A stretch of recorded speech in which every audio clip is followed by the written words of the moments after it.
आप में से कितने हैं जो यूपीएससी एस्पिरेंट्स हैं? हाथ ऊपर करिए। 1 2 3 4 5 6 7 8 9 10। आप में से कितनों को लगता है आपका हो जाएगा? 1 2 3 4 5 6 7 8 9 10 11 को लग रहा है। मतलब जो तैयारी नहीं भी कर रहा उसको भी लग रहा है कि नहीं मेरा तो हो जाएगा। बहुत बढ़िया।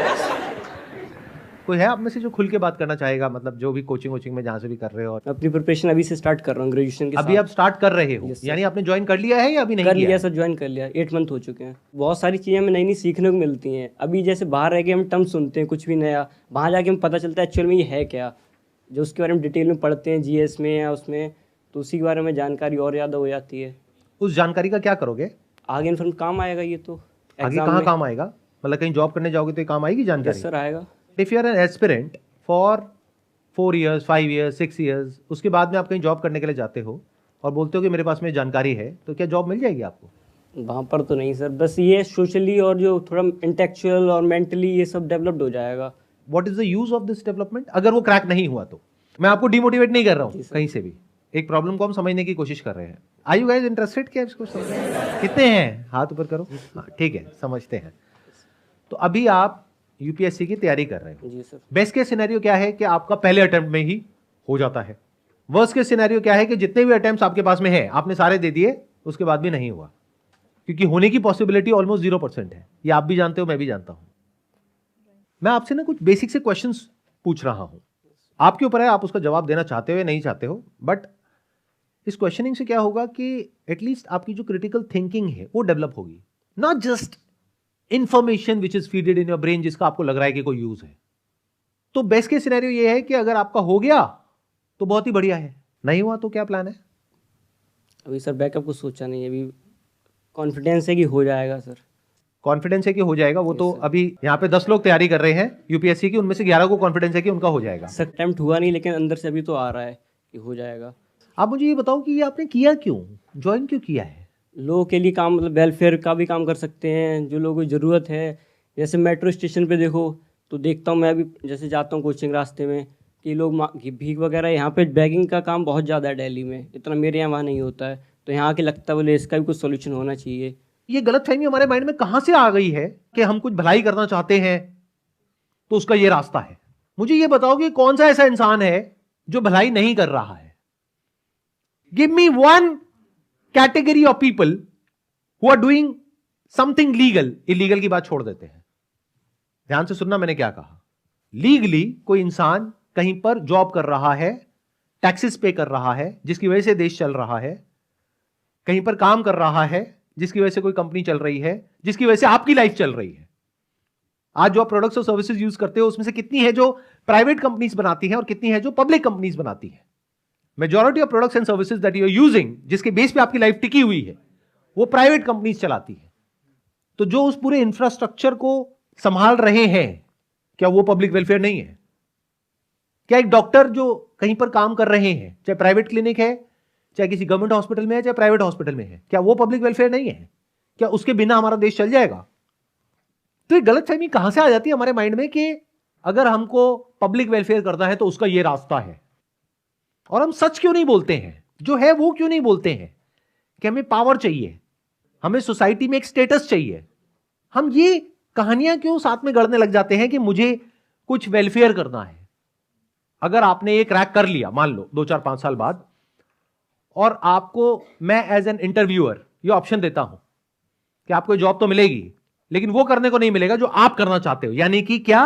पब्लिक डीलिंग ना, वो सब नहीं मिलेगा। पूरी जिंदगी भर यहां पर ऑफिस में बैठ करके ये काम करना होगा जो हम कह रहे हैं, लेकिन ठप्पा मिल जाएगा कि आपका हो गया है। तो करोगे या छोड़ दोगे? छोड़ देंगे सर। कुछ दिन तो सर अच्छा लगेगा, ठीक है नया नया मिल रहा है, उसके बाद अंदर से फिर आएगा जो करना चाह रहे थे वो तो कर ही नहीं रहे हैं। जिस गोल को पाने में आपने 5 साल लगाए, आप कह रहे हो उसको पाने के बाद में मैं छोड़ दूंगा? वो तो सर एक यूपीएससी का रास्ता है, जो करना है वो जब वही नहीं कर पा रहे हैं तो फिर क्या फायदा है? तो फिर वो क्यों रास्ता है? और भी बहुत सारे रास्ते हैं, जिसको करना है उसके लिए तो बहुत सारे रास्ते हैं, वही क्यों रास्ता है? लाइफ में अगर सच में कुछ करना है ना, तो आपकी जो शुरुआत है वो हमेशा सच्चाई से होनी चाहिए। अगर शुरुआत ही झूठ पर हो गई, पूरी जिंदगी झूठ बोलते रहोगे, दुनिया से भी और खुद से भी। सच बोलो ना कि भाई मुझे पावर चाहिए, तो सर मुझे और किसी चीज से कोई लेना देना नहीं है। सड़क पे जाकर के भिखारियों की मदद करनी है, अभी कर दो। अभी तो कौन रोक रहा है? चलो एक काम करो, मैं आपको ऑफर देता हूं, देखते हैं कितनी मदद करते हो आप भिखारियों की। आप जा करके अगले 1 महीने तक भिखारियों की मदद करो सड़कों पे, उसके लिए जो पैसा लगेगा मैं दूंगा आपको, लेकिन आपको दिन में 12 घंटे काम करना होगा। करोगे? Yes sir. और 1 महीने तक आप यहां पे नहीं जा पाओगे, जो भी आपकी कोचिंग है। अब बोलो यस सर। बोलो आपके लिए इंपॉर्टेंट क्या है, ये कोचिंग या फिर मदद करना सड़क पे जो भिखारी है उनकी? अगर वो इंपॉर्टेंट है तो कोचिंग गई भाड़ में। आप यही तो कह रहे हो ना कि भाई वो कोचिंग में इसलिए ले रहा हूं क्योंकि कोचिंग करके मेरा ये हो जाएगा और मैं भिखारियों की मदद करूंगा। मैं आपको एक ऑप्शन दे रहा हूं, ओपन ऑप्शन, देखते हैं आप ये एक्सेप्ट करते हो या नहीं करते। यूपीएससी क्रैक करने के बाद में आपको जो सैलरी मिलेगी, यस सर। उतना पैकेज मैं आपको अभी देता हूं, लेकिन दिन में 12 घंटे आपको वो करना पड़ेगा जो आप कह रहे हो, यानी 12 घंटे दिन में सुबह से लेकर के रात तक भिखारियों की मदद करनी होगी। उसके लिए जो पैसा लगेगा वो हमारी कंपनी का एक सीएसआर डिवीजन है, वो आपको पे करेंगे। और भी सर डिपार्टमेंट है ना, और भी काम है उसमें, सिर्फ यही थोड़ी यूपीएससी की जरूरत।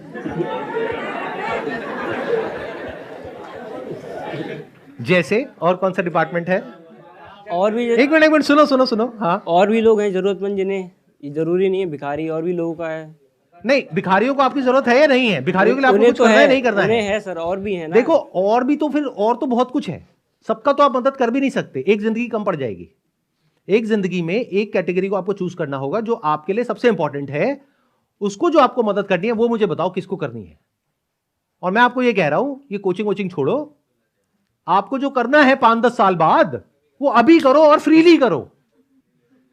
बोलो ऐसा कौन सा कॉज है जिसके लिए आपके अंदर से आ रहा है? अगर आ रहा है तो, या फिर सच बोल दो कि नहीं नहीं ये भिखारी भिखारी की तो सब बातें हैं, मुझे कोई फर्क नहीं पड़ता है, मैं रेड लाइट पे खड़ा होता हूं, कोई भिखारी आता है मैं उसको भगा देता हूं। स्टार्टिंग से सर यही है, जब पहली बार सोचा था तब यही था, लोगों को देख के। लेकिन जब आप मेरी बातें सुन रहे हो तो रियलिटी सामने आ रही है और समझ आ रहा है कि मेरे को भिखारियों से कोई मतलब उस नहीं टाइम है। सर ग्लैमर और ये सब नहीं देखा था कि स्टेटस यार इससे ये सब मिलता, उस टाइम तब ये सब नहीं था कुछ भी। उस वक्त भिखारी था, उस टाइम लेकिन अभी अभी ग्राउंड लेवल पे जो है वो कर, अब तो ये सोशल मीडिया के थ्रू और बढ़ता जा रहा है। हाँ, अब आई ना असलियत। देखो एक एक करके चीजें सामने आ रही हैं।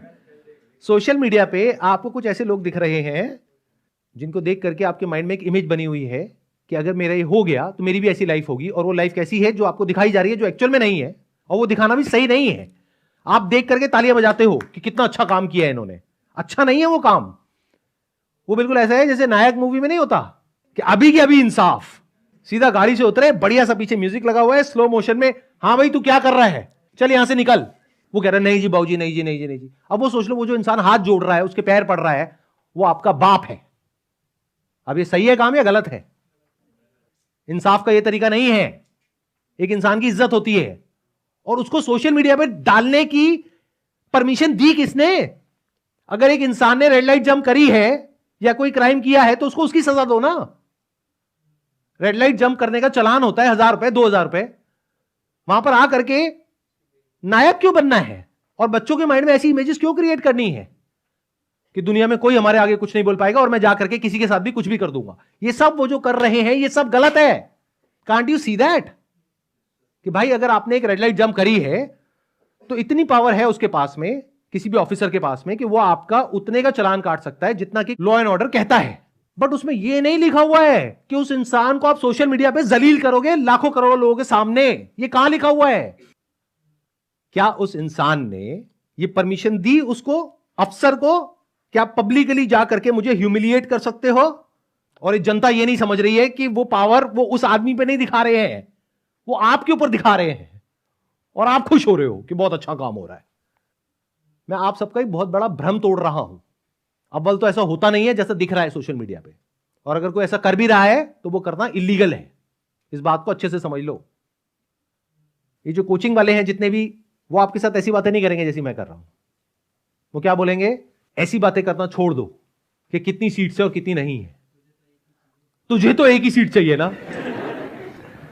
आप ये मत सोचो कि 10 लाख लोग अप्लाई करते हैं, उसमें से इतनों का होता है, इतनों का नहीं होता है। अरे तुझे तो एक ही सीट चाहिए, वो एक सीट तेरी ही है।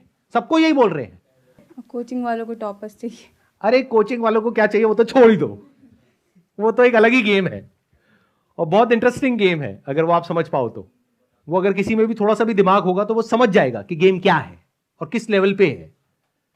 कि अगर एक कोचिंग में मान लो फॉर एग्जांपल 20,000 बच्चा है जो 2 लाख रुपए दे रहा है, तो कितना पैसा हो गया एक साल का? 4 करोड़। 4 करोड़। ऐसे यूपीएससी क्रैक करोगे? जवाब दो। 20,000 इंटू 2 लाख कितना हुआ एक साल का? सर 9 जीरो आएंगे, 400 करोड़ होंगे। 400 करोड़ रुपए वो कोचिंग वाला कमा रहा है, चाहे आपका हो या ना हो।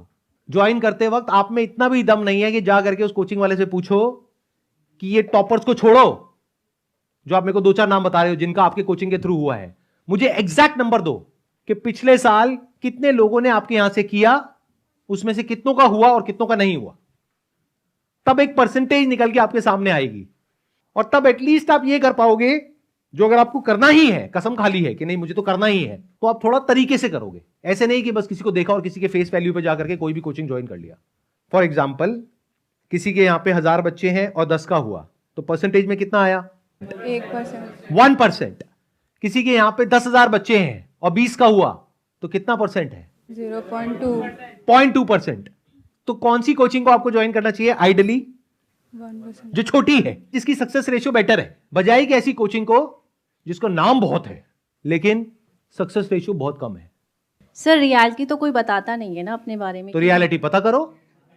क्या ये स्किल हमारे अंदर होनी चाहिए या नहीं होनी चाहिए? होनी इंपॉर्टेंट है चाहिए। या नहीं है? होनी चाहिए। देखो कोई आपको रियलिटी नहीं बताएगा। इस गलतफहमी से बाहर आ जाओ कि कोई आपको रियलिटी बताएगा। इसको छोड़ो, कोचिंग को। दुनिया में कहीं भी कोई भी आपको रियलिटी नहीं बताएगा। वो पता करना आना चाहिए।